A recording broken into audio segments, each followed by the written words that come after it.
have our friend Javier here. Why are you laughing? Why? I don't know. You want to do it? No, thank you. Okay.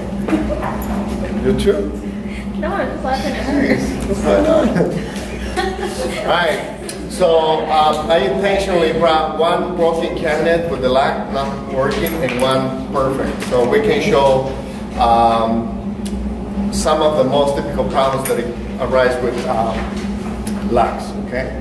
We also brought every single part that requires to put a lock on a cabinet so we can explain the functionality of it, okay? I feel like people is way far away. Like, everybody but the Ginny, are you in class or texting? Yes, sir. I'm in class. Okay, thank you. Maybe everybody back there needs to come to the front because you won't see the lock or lock plug or anything. I'll sit right here we go. Being in class sitting and not paying attention doesn't help. I don't think anybody wants to get up. Alright. You want to show what's wrong with this one? This is the broken one? Okay. This one, see how the key doesn't even turn? So, you want to show what's wrong with it?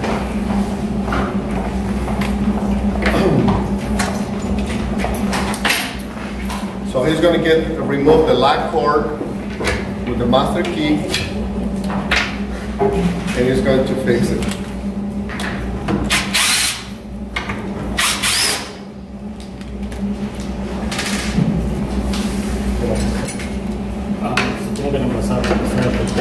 Okay. So in this case, the case of the lock is defective.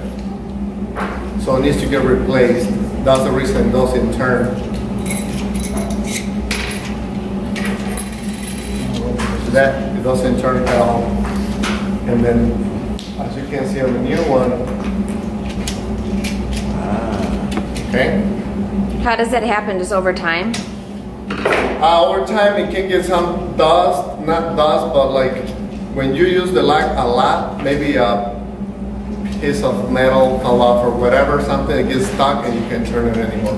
And obviously the key is strong enough to force it and turn it, because you will break the key first before you can turn it.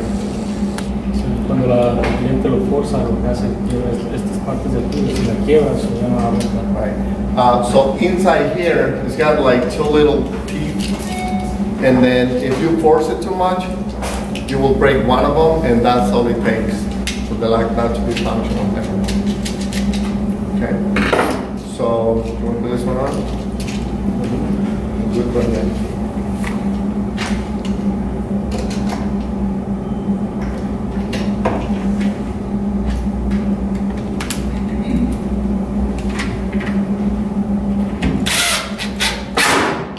So at that point, there's no fixing it. You have to take that one out. Right. So whenever anybody turns in rework to fix a lock, we always bring the whole mechanism because we don't know what we're going to face out there. So worst case scenario is replacing the lock, and that's exactly what we just did. So now, it's all good. All right, very easy. Now you want to show how to replace the lock cord. Okay, a lot of times you know how customers request a certain number, and sometimes either the person either left or they want to have different control of the locks, so you have to replace the lock cords. So what we do is we will send a master key to the customer, and they can do it themselves. That way we don't have to make a special trip over there. So in order to replace the lock, you have to like turn it until it clicks, then you remove it, okay? Put the new one in.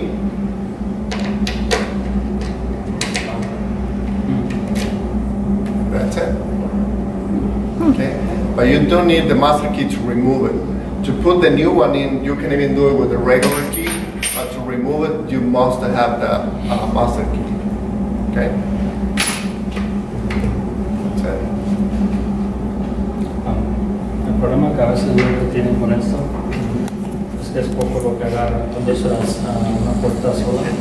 So, si no está bien a nivel o con el tiempo se desanivela y ya no agarra nada, entonces cuando no está de acuerdo. So one of the problems that are common with locks too, with a single door, is this is the lock cord that we use for a single door. It's different than now. That one is a double one because it's got two doors. So all you have to do is put a latch and then you lock two doors. This one is for a single door. And single doors are more, it can be more problematic because of the latch. You have only about a quarter of an inch or less to catch this. And over time, by putting more weight on cabinets, or if you move the cabinet from one place to another, it can become unlevel. So this will move. And once this moves, then now the latch will not catch it. So we find that a lot too on the field. Whenever they said the door doesn't lock, that's exactly what happens. So we have to readjust the door for this latch in order to make it work. Okay. Locks are very simple, and replacing the lock cords is easy too. So it's not really much to talk about. But Miguel, maybe you want to talk about the numbers, because you have to match the numbers. Yes.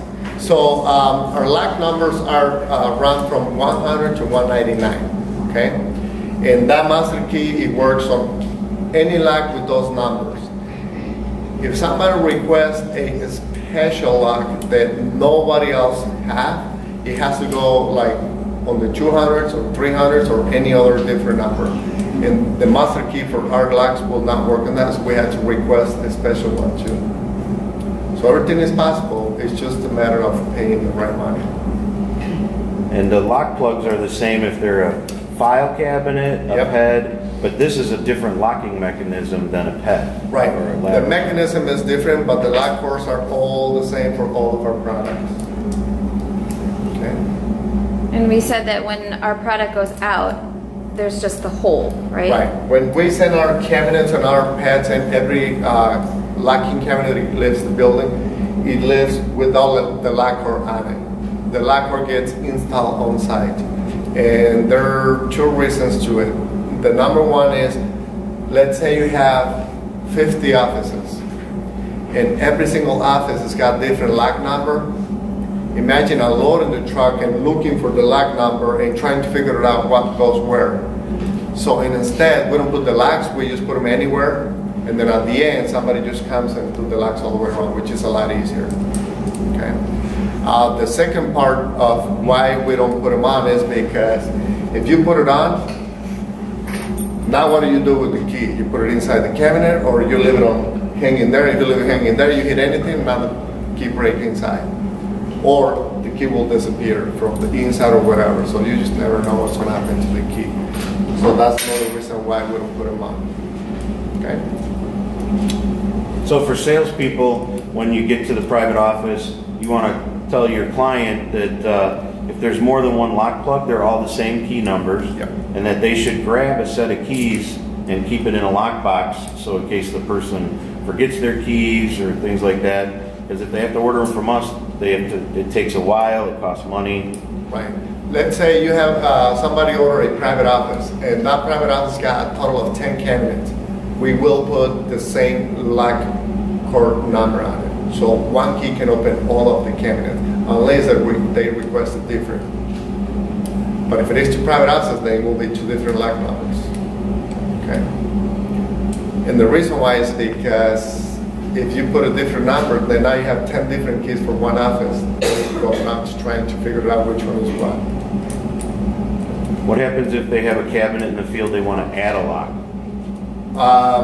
What happens is you have to know exactly what cabinet it is first. Number one, if it is a two-door or one-door, so you can bring the proper mechanism. Number two, we have to drill the hole on site, which is here. Now, in this particular one, which is the most typical one, this is the bit that we use. It's a 5/8 hole that you have to make. The latch, where the cabinet latch is attached to the bottom of it, like this is an upper cabinet, okay? If it is a storage cabinet, let's say it's a 69, 72 inch storage cabinet, and if it is double door, you have to have a fixed shelf where the lock is going to be installed. If you don't have a fixed shelf, you can't use the two-door lock mechanism. Why is that? The reason why is because this is the latch. See what I said? People is way too far. This is the latch where, okay, this is the functionality of it. When you lock it, see how this thing comes down? You catch that. By doing that, this one catch this other one. So this will not allow the second door to open until you release the other one from here, okay? Now, if you have all adjustable shelves, so you have nothing in it, then you don't have a way to attach this thing. Oh, And then if the shelf moves, so you open and the shelf will move, it becomes locked. That's why it has to be a fixed shelf. Make sense? And then if it is a single door, then we will use this one, which have only one function, not double like this one. And then it's the same scenario. Now, if the cabinet is, let's say, only 52 and is this level, you can put the lock on the top and have this latch to be on top, and you're fine. But if it is taller than that, you don't want this.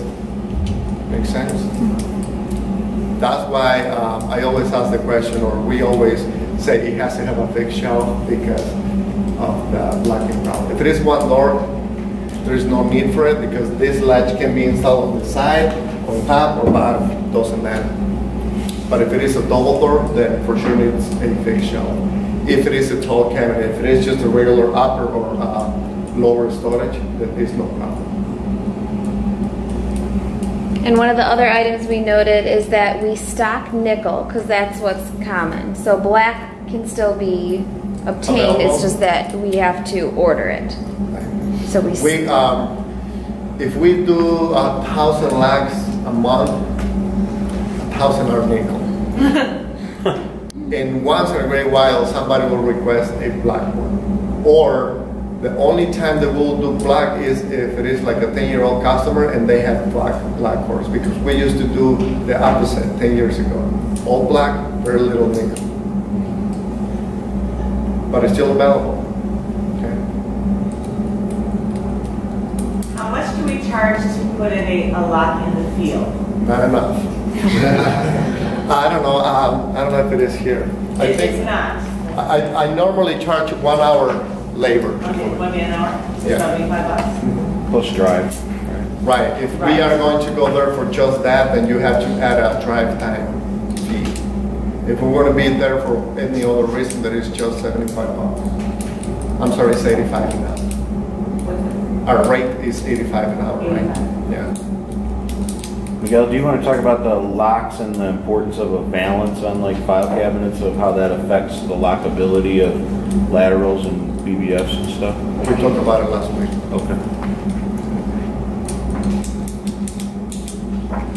Any other questions? Yes.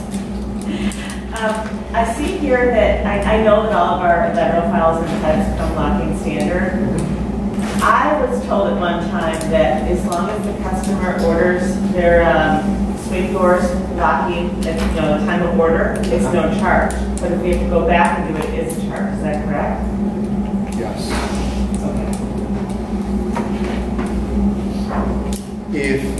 If it is our standard products, if it is like healthcare, meaning like, let's make this clear.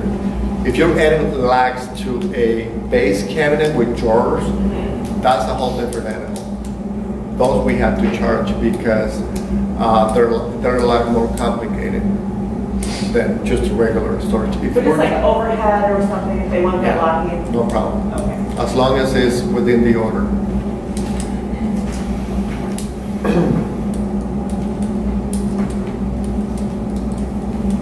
What's your question, Karen? I don't have Do you any. have any?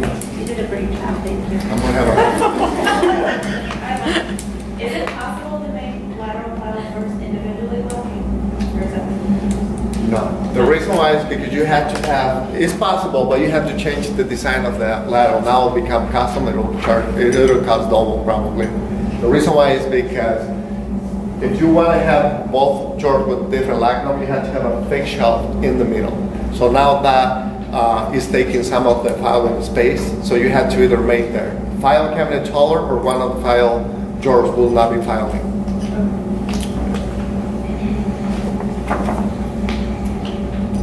Any other questions? Ginny? No? Daniela? All right.